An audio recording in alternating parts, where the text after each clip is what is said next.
Paramashivoham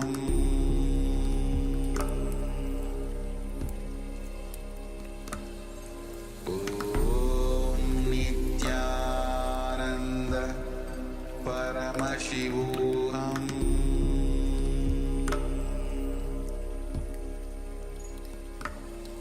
Om Nithyananda Paramashivoham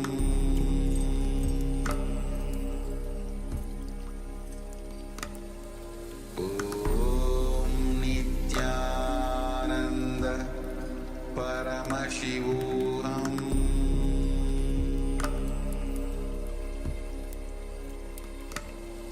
Om Nithyananda Paramashivoham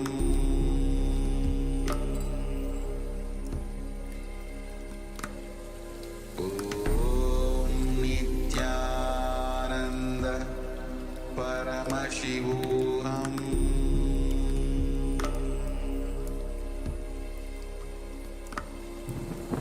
Om Nithyananda Paramashivoham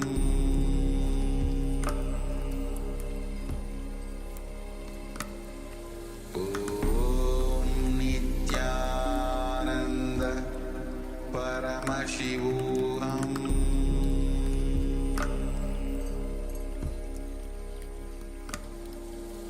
Om Nithyananda Paramashivoham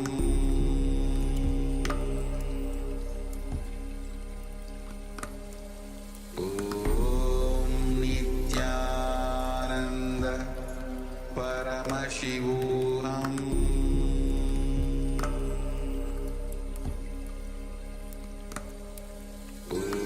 Om Nithyananda Paramashivoham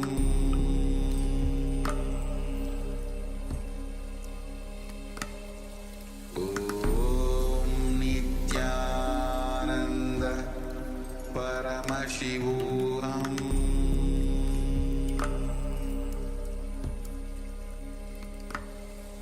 Om Nithyananda Paramashivoham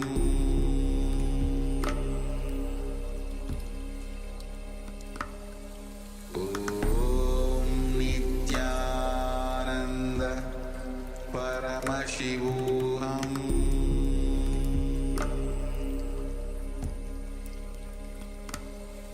Om Nithyananda Paramashivoham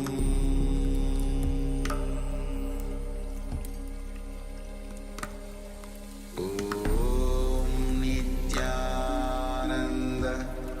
Paramashivoham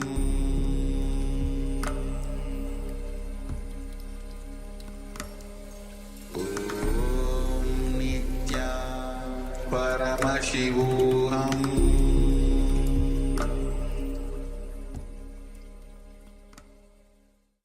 Now, slowly return to your physical body. Start to wiggle your fingers and toes. Rotate your wrists and your ankles. Move your arms and legs. Pull your knees up towards your chest. And circle your legs with your arms. Squeeze your body into a ball and rock it from side to side. Slowly return to a comfortable seated position.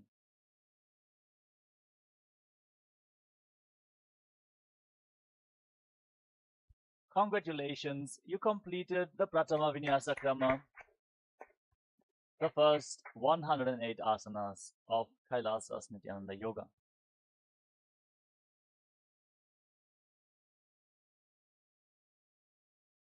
With this, let us now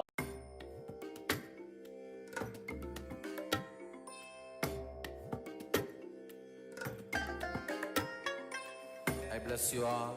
Let you all open all your three eyes and manifest the powers of Mahasadashiva. Om Nithyananda Paramashivoham Paramashivoham Om Nithyananda Paramashivoham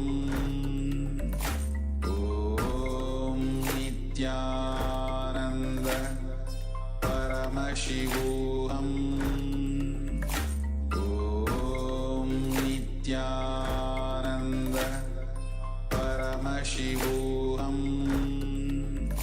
Om Nithyananda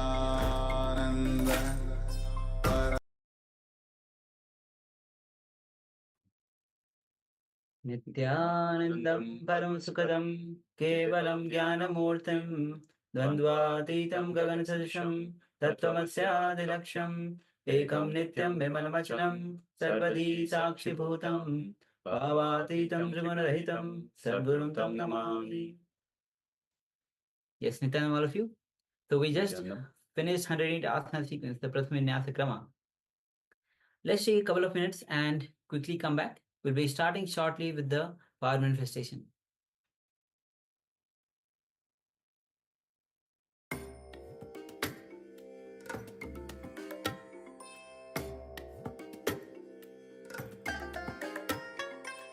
I bless you all. Let you all open all your three eyes and manifest the powers of Mahasadashiva. Om Nithyananda Paramashivoham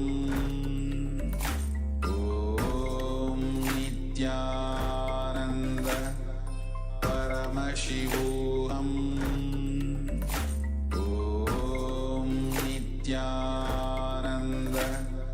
Paramashivoham Om Nithyananda Paramashivoham Om Nithyananda Paramashivoham Om Nithyananda Paramashivoham Om Nithyananda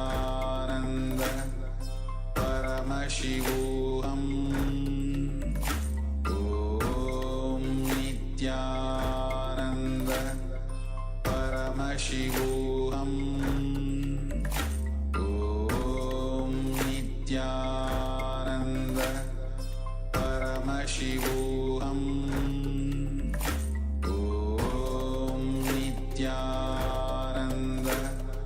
Paramashivoham Om Nithyananda Paramashivoham Om Nithyananda Paramashivoham Om Nithyananda Paramashivoham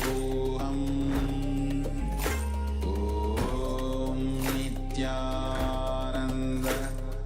Paramashivoham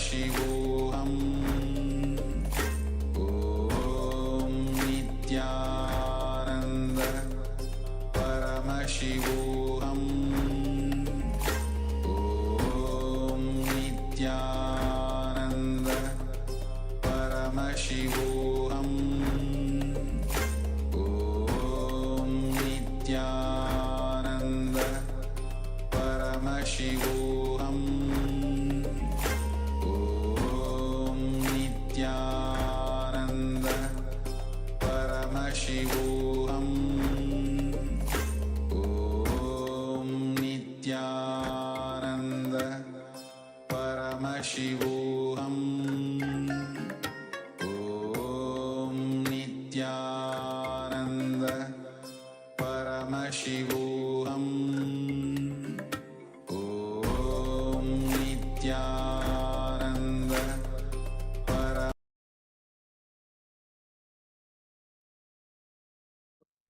Yes, Nithyanam, all of you.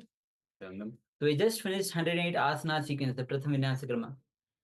So let's take a moment and let's share your experience of yoga today. So you understand the yoga that we are doing, Samji is giving this opportunity for us. It's initiating all of us into yoga. So performing yoga, Nithyananda yoga in the presence of the living avatar, the master. Simply you are able to not only bend your body, but manifest, perform yoga, but manifest anything you want in your life. having the guru in your life. So initiation into yoga is not just the doing the asanas, but raising your frequency to the super consciousness. So let us know your experience of yoga, any breakthrough that you had, and how yoga itself is reflecting in your whole life.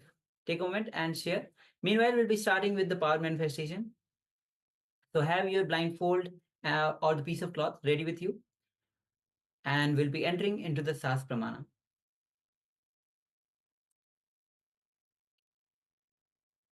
Yes, so the Shastra Pramana is the scriptural reference to manifest these powers of the third eye.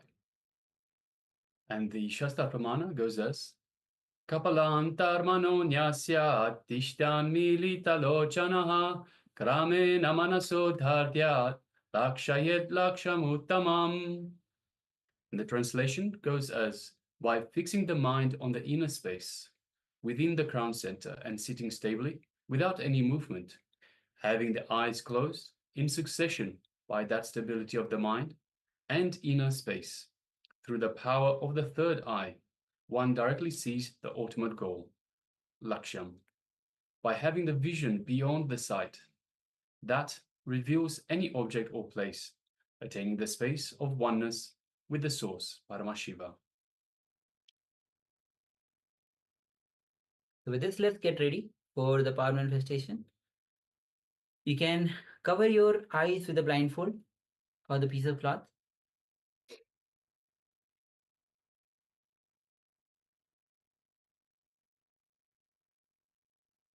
Yes.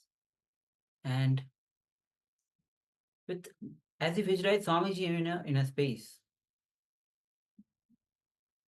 visualize his energy is flowing through your whole body. All the 40 trillion cells getting energized with Swamiji's energy. Feel his love and compassion flowing, overflowing through you.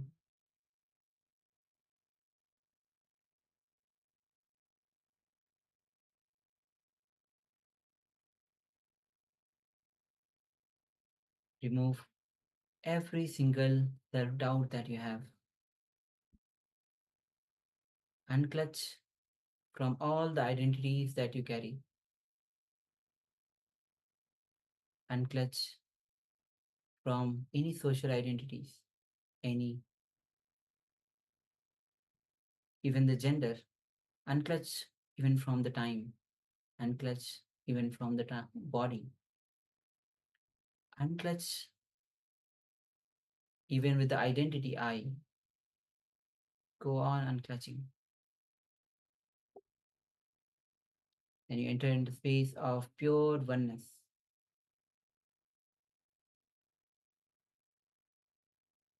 Now, let's start chanting Mahavakya. Om Nithyananda Paramashivoham. Om Nithyananda Paramashivoham.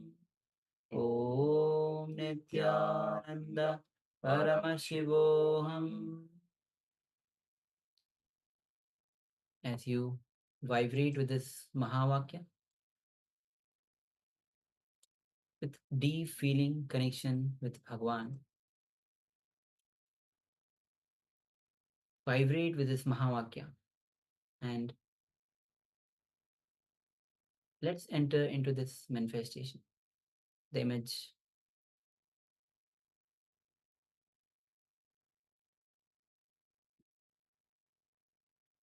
See through your third eye what Swamiji is revealing to you. The image is now being projected. Let's begin. Paramashivoham Om Nithyananda Paramashivoham Om Nithyananda Paramashivoham Om Nithyananda Paramashivoham Om Nithyananda Paramashivoham